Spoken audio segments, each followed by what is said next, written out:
আজি মই বনাবলৈ লৈছোঁ দেই কঁঠালৰ আঞ্জা। আৰু আঞ্জাখন বনাই লোৱাৰ পিছত কিমান ধুনীয়া হৈছে দেখিছেনে? কঁঠালৰ মুচি আঞ্জা বিৰাট ভাল লাগিলে খাই। আহকচোন, কঁঠাল মাংসৰ দৰে এইধৰণে ভাবিলোঁ আৰু ভবামতেই কাম তেনেদৰে বনাবলৈ লৈছোঁ। আহকচোন মই কেনেদৰে বনাওঁ আপোনালোকক তাকে দেখুৱাওঁ। হাতত অলপমান মিঠাতেল সানি লৈছোঁ আৰু কটাৰীখনতো সানি লৈছোঁ আৰু অকণমান বৰ্ডখনতো সানি লৈছোঁ। এইফালে মই কঁঠালটো টুকুৰা টুকুৰকৈ কাটি ল'ম।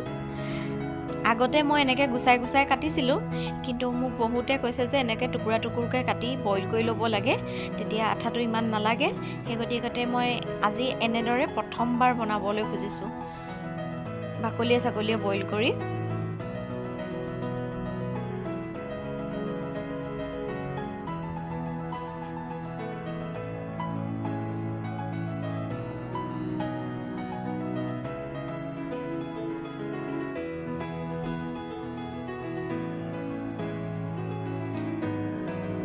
মানে নালাগক বুলি ভাবিলেও আঠাটো লাগিছেই।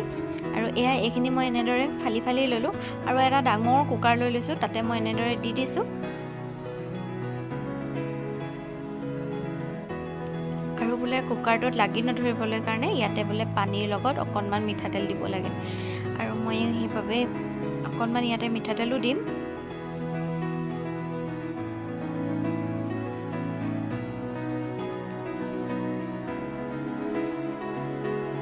ইয়াতে অকণমান নিমখ দি দিছোঁ।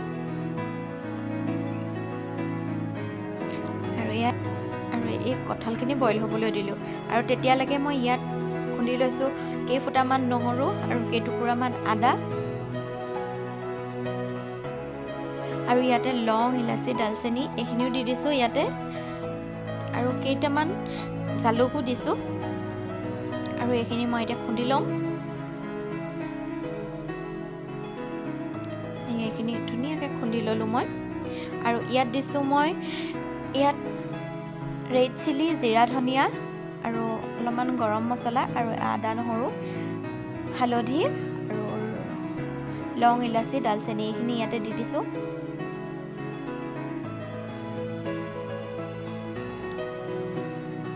আৰু ইয়াতে পানী দি দিছোঁ। সম্পূৰ্ণ মছলা ইয়াতে মই দি লৈছোঁ। আৰু এইখিনিতে ভালদৰে পেষ্ট এটা বনাই ল'ম মই।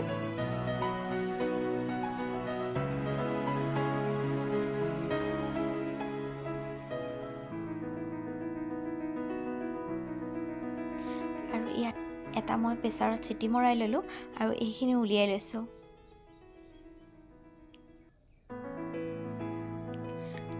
আৰু এইখিনি এতিয়া মই ঠাণ্ডা হ'বলৈ দিম।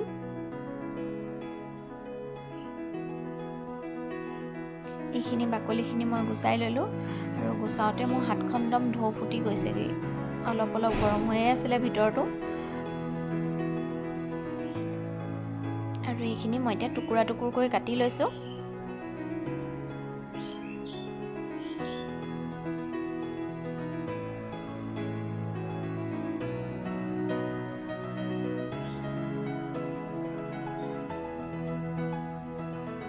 কাটি ল'লোঁ, আৰু মই তাৰ লগত কি কি দিওঁ আপোনালোকে চাই গৈ থাকিব। কেৰাহী এখন পাতি লৈছোঁ, আৰু এনেদৰে বনাবলৈ হ'লে একদম মাংসৰ দৰে লাগে, খুব ভাল লাগে।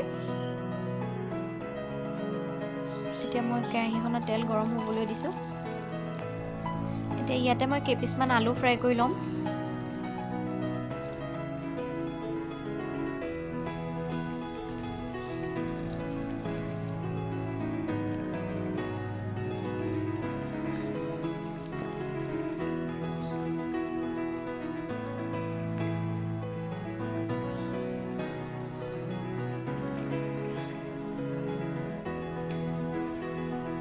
আলু পিচ ফ্ৰাই হৈ গ'ল।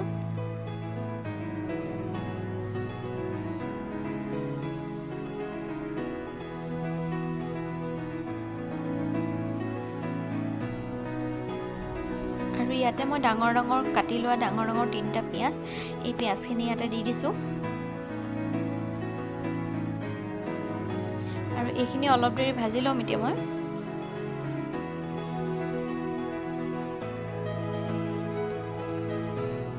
এইখিনি অলপ ৰঙচুৱা হ'লত ইয়াতে মই দিছোঁ বিলাহী আৰু কেঁচা জলকীয়া, তেজপাত।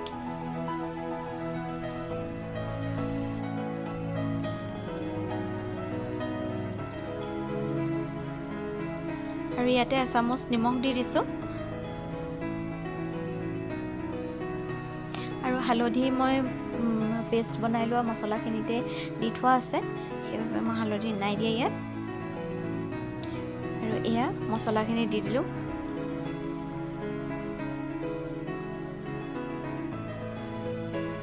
আৰু এতিয়া মই এইখিনি খুব ধুনীয়াকৈ ভাজি ল'ম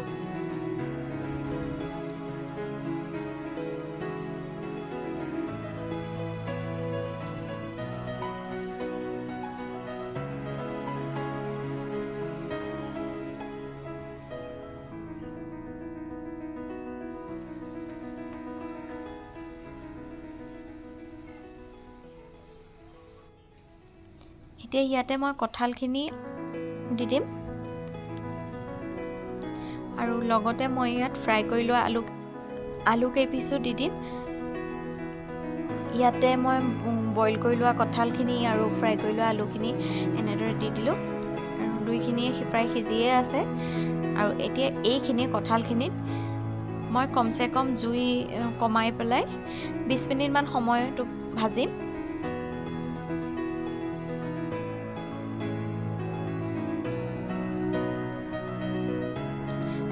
মছলাখিনি পুৰা ধুনীয়াকৈ যাতে কঁঠালখিনিত একদম মছলাখিনি খুব ধুনীয়াকৈ সোমাই যায়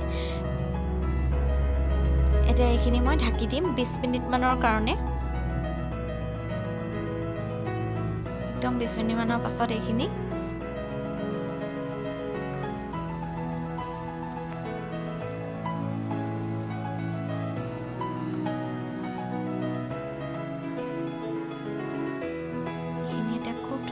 ভজা হৈ গ'ল ইয়াতে জোখ অনুযায়ী মই ইয়াতে অকণমান পানী দি দিম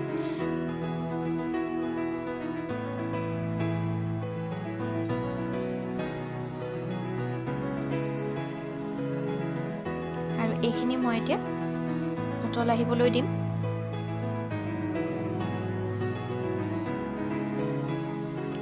এইখিনি উতল আহি গ'ল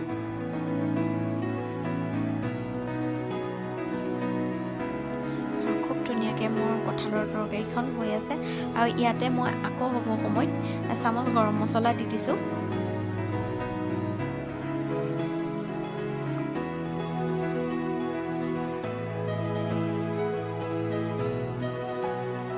এইখিনি মোৰ আজি কঁঠালৰ তৰকাৰীখন ৰেডি হৈ গ'ল